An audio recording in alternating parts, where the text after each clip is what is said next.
और जैसा कि मैं आपको बता रही थी कि आप स्ट्रक्चर को देखकर अंदाजा लगा सकते हैं कि बहुत भारी भरकम स्ट्रक्चर ये नहीं है, टेम्पररी स्ट्रक्चर है। इसे बहुत ज्यादा नुकसान की आशंका पहले भी नहीं थी, लेकिन मुस्तैदी यहाँ पे जरूर दिखाई गई है कि और वैसे भी यहाँ पर व्यवस्था हमेशा बनी रहती है, क्योंकि जवाहरलाल नेहरू स्टेडियम में बहुत बड़े बड़े इवेंट होते हैं। स्पोर्ट्स इवेंट के साथ ही बहुत सारे बड़े बड़े कंसर्ट यहाँ पर होते हैं, और भी कई जो अलग अलग ऑर्गेनाइजेशन है वो भी यहाँ पर अपने अपने कार्यक्रम करवाती है। तो यहाँ पर इंतजाम हमेशा रहता है, हजारों की तादाद में लोग भी इकट्ठा हो सकते हैं, उनका भी इंतजाम रहता है। तो इसलिए हम कह सकते हैं ये हादसा एक बहुत बड़ा हादसा नहीं था। और राहत की बात, गनीमत की बात यह है कि लोगों को निकाल लिया गया, और जैसा कि दिल्ली पुलिस ने भी कंफर्म कर दिया है कि किसी को बहुत गंभीर चोट नहीं आई है। जो भी लोग वहां पर अंदर फंसे थे उनको तुरंत बाहर निकाल लिया गया है। तो अब ये हुआ किस तरह से, अब इसकी डिटेल सामने आएंगी। जो वहां पर लोग मौजूद होंगे, जो चश्मदीद होंगे, वही डिटेल में बता पाएंगे कि क्या हुआ था, क्या किस तरह की लापरवाही थी, या ये जो स्ट्रक्चर था। आप लगातार जो जानकारी दे रही हैं, हुआ भी वैसा ही आप जैसा बता रही थी कि इतनी ज्यादा चोट नहीं आई होगी, और उस खबर की पुष्टि भी दिल्ली पुलिस की तरफ से की जा चुकी है। लेकिन वहां घटनास्थल पर एक गार्ड की मौजूदगी थी। एक चश्मदीद के तौर पर गार्ड ने जो कुछ बताया वो आपको सुनवाते हैं। आध घंटा पौन घंटा पहले की बात है, टाइम फिक्स नहीं था, क्योंकि मैं यहाँ पे ये प्रोग्राम चला था फंक्शन के लिए। तो ये किसी तरीके से कोई खंबा ढह गया, खंबा ढहने के बाद में सर जो कुछ था, तो मतलब इसमें लेबर काम कर रही थी। सर पहले एक पंडाल गिरा, उसके बाद दूसरा गिरेगा। लेबर इधर बची हुई, लेबर खाना खा रही थी उस टाइम। ये अच्छा था, लेबर खाना खा रही थी उस टाइम, तो कुछ ज्यादा असर तकड़ा नहीं हुआ है। हाँ, और अचानक से जो पंडाल था वो भरभरा कर गिर पड़ा। सुजाता लगातार अपडेट दे रही। सुजाता, क्योंकि अभी ये बनाया जा रहा था और अचानक से गिर गया। आप सोचिए अगर कोई इवेंट चल रहा होता, उस दौरान ये हादसा अगर होता तो ये बड़े हादसे में तब्दील हो सकता था। सुजाता, बिल्कुल हो सकता था, इस बात की आशंका तो रहती ही है। और खास तौर पर अगर बहुत ज्यादा लोग होते हैं तो कई बार कोई भारी चीज आप पर ना गिरे, तब भी जब वो भगदड़ मच जाती है, जब लोग बदहवास हो जाते हैं तो भगदड़ की स्थिति हो जाती है, और उसकी वजह से कई तो ये है इस तो बिल्कुल देखिए, ये नाम बता दीजिए अपना एक बार। एम्बुलेंस। मेरा नाम है राजेंद्र कुमार मीना। राजेंद्र जी, क्या कॉल आई थी, क्या बता? हमारे पास ट्रोमेटिक इंजरी की कॉल आई है, ट्रोमेटिक इंजरी। अच्छा, तो फिर जब आप उसके बाद पहुंचे तो फिर क्या लोग निकाले गए हैं, क्या हुआ? हाँ, लोग निकाले, कुछ गाड़ियां हमारी निकाल के ले गई है ना। पेशेंट मिले हैं, कुछ एक दो गाड़ियां हैं उधर खड़ी हैं, वो लेके गई हैं। कुछ गाड़ियां हमारी अंदर है, कुछ अभी हॉस्पिटल में है जो पेशेंट ड्रॉप करने गई है। अच्छा, कितने लोगों के घायल, ये हमें नहीं मालूम कितने लोगों के घायल है, कितने गाड़ी कितनी आ चुकी हैं आप लोग? गाड़ियां जो आपके सामने जितनी दिखाई दे रही हैं, कुछ ये हैं, कुछ रास्ते में आ रही हैं, कुछ हॉस्पिटल ड्रॉप करने गई हैं, कुछ अंदर है। ठीक है, थैंक यू। सुजाता जी हमारे साथ लगातार हमारी सहयोगी सुजाता बनी हुई हैं, और तस्वीरें हम देख रहे हैं, ये बांस की बल्लियां हैं, टेंट है जो भर भरा कर एकाएक गिरा है। लेकिन हमारे पास एक आंकड़ा भी, 8 लोग गंभीर रूप से घायल बताए जा रहे हैं, जिनको अस्पताल में भर्ती करवाया जा चुका है। पुलिस की तरफ से आंकड़ा दिया गया है।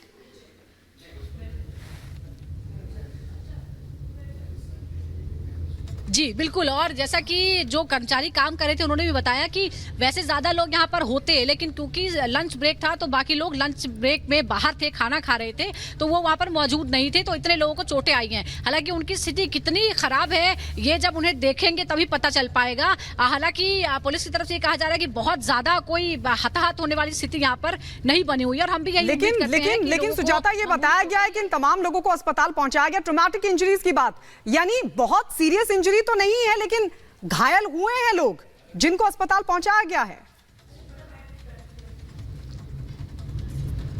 बिल्कुल घायल हुए हैं लोग, और यही वो बता रहे हैं कि ये और ज्यादा लोग हो सकते थे अगर लंच ब्रेक ना होता, अगर लोग खाना खाने नहीं गए होते, और अगर मान लीजिए यहाँ पर कोई इवेंट चल रहा होता तो ज्यादा हो सकता था। और कई बार जो चीजें गिरती हैं उसकी वजह से चोट नहीं लगती है, बल्कि भगदड़ की स्थिति, बदहवासी की स्थिति में दम घुट जाता है लोगों का। कई बार इस तरह की स्टैम्पेड की स्थिति पैदा हो जाती है।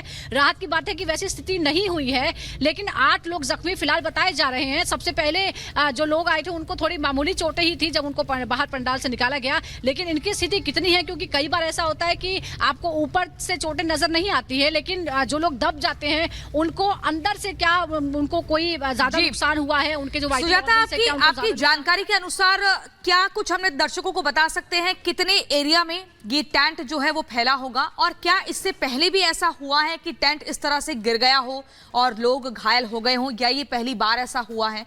और क्या लगता है क्या चूक हुई होगी?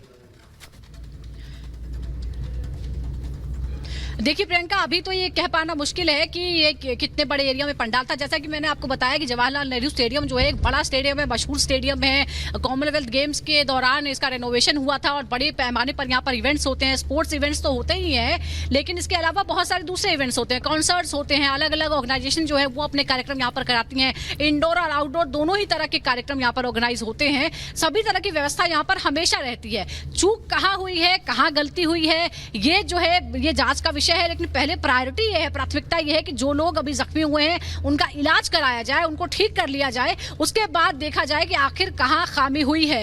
हालांकि इससे पहले इस तरह की कोई घटना यहाँ पर नहीं हुई है। हालांकि देश के अलग अलग हिस्सों में कई इवेंट्स के दौरान कई ऐसी घटनाएं हुई हैं जिसमें बड़ी तादाद में लोग हताहत भी हुए हैं। यहाँ हम राहत ये मान रहे हैं कि जो हादसा है वो बहुत बड़ा अभी तक नहीं पता चल पाया है। हमें संख्या देखनी होगी, हो सकता है कि यह आंकड़ा इससे ज्यादा भी हो सकता है। अस्पतालों में जिन लोगों को पहुंचाया गया है उनसे उनकी जब फाइनल काउंटिंग आएगी, उनको देखा जाएगा, तभी ये कहा जा सकता है कि उनकी स्थिति कितनी खराब या कितनी ठीक है। तो इसके लिए हमें थोड़ा सा इंतजार करना होगा कि डिटेल थोड़ा सा इंतजार करना होगा। हम आपके पास लौटेंगे सुजाता, बहुत बहुत शुक्रिया। तो ये तस्वीर हम आपको दिखा रहे हैं, आधे घंटे पहले का मामला बताया जा रहा है और ये बताया जा रहा है कि इवेंट चल रहा था और उसी समय पंडाल अचानक से गिर पड़ा। कुछ लोग पंडाल के नीचे दब गए जिनको अस्पताल पहुंचाया गया है। और इसी बीच अगली बड़ी खबर अपने दर्शकों को बताएंगे। बीजेपी के राष्ट्रीय अधिवेशन का शुभारंभ होने जा रहा है। पीएम मोदी ने शुभारंभ किया है। 2 दिनों तक ये राष्ट्रीय अधिवेशन चलेगा और इसमें तमाम जो बीजेपी के नेता हैं वो यहां पर जुटेंगे। आज से इसकी शुरुआत हो चली है। आपको बता दें 24 का रण और मोदी की गारंटी लगातार 400 पार का नारा तो दिया ही जा रहा है, लेकिन आज ये जो राष्ट्रीय अधिवेशन है इसकी शुरुआत होने जा रही है। 2 दिनों तक ये चलेगा। वैभव हमारे सहयोगी लगातार हमारे साथ बने हुए हैं। वैभव इस वक्त हमारे साथ जुड़ गए हैं, ग्राउंड पर चलते हैं। वैभव, 2014 में रामलीला मैदान में लोकसभा चुनाव से ठीक पहले बीजेपी ने अधिवेशन किया था, तो एक स्थायी सरकार आई थी। 2019 में भी रामलीला मैदान में अधिवेशन हुआ तो बहुमत की और पिछली बार से ज्यादा सीटें लेकर बीजेपी आई। इस बार भारत मंडपम में और लक्ष्य 370 का। क्या लग रहा है, क्या कुछ आज प्रधानमंत्री नरेंद्र मोदी की तरफ से कार्यकर्ताओं को दिया जाएगा मंत्र? देखिए बिल्कुल गायत्री, लक्ष्य बहुत बड़ा है और बात अगर 1995 की करेंगे तो उस वक्त भी बीजेपी के अधिवेशन में ही अटल जी का नाम जो है वो बतौर प्रधानमंत्री के चेहरे के तौर पर आगे रखा गया था और उसके बाद बीजेपी ने मजबूती के साथ चुनाव लड़ा था।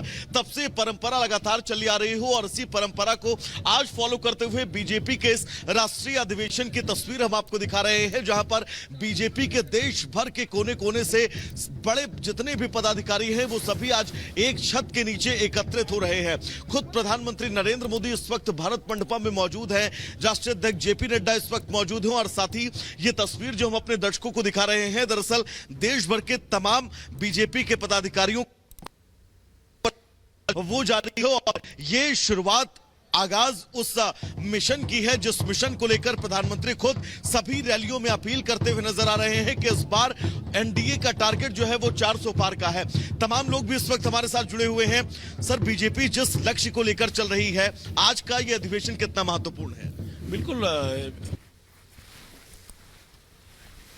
साहब ने जो हमें आह्वान तो बड़ी खबर आपको बता रहे हैं, कार्यकर्ता लोकसभा चुनाव से पहले और जिस तरह से राम मंदिर का ये निर्माण हुआ, ये असंभव काम जो उन्होंने संभव करके दिखाया और जिस तरह से उन्होंने कहा है मोदी जी की गारंटी। मैंने तो मध्य प्रदेश में ये इलेक्शन में काम किया था, वहाँ जो लोग हैं जो उन्हें अब भरोसा हो चुका है कि अगर कोई हमें कुछ अच्छा कर सकता है तो एक ही बंदा। पार्टी ऑफिस में लेकर कर लड़की को ज़्यादा बैड टच गुड टच कर रहा था, उसको मेरा साथ खराब व्यवहार था।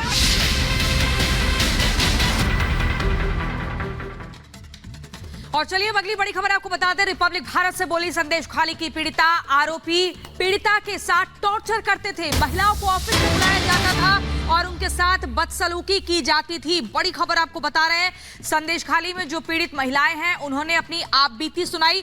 रिपब्लिक भारत के कैमरे के साथ अपने दर्द को बयां किया, बताया कि कैसे कैसे जो नेता हैं वो अपने साथ ले जाते थे। टीएमसी के वो नेता जिन्होंने महिलाओं के साथ बर्बरता की है। क्या कुछ कहा इन पीड़िता ने, वो आपको सुनवाते हैं। तो संदेश खाली में, इन गांव में, हर एक घर में किस तरह से महिलाओं पर अत्याचार हो रहा था। आप ये समझिए, इनका यौन उत्पीड़न किया जा रहा था। आप खुद सुनिए आखिर हो क्या रहा था। दीदी क्या हो रहा? এখানে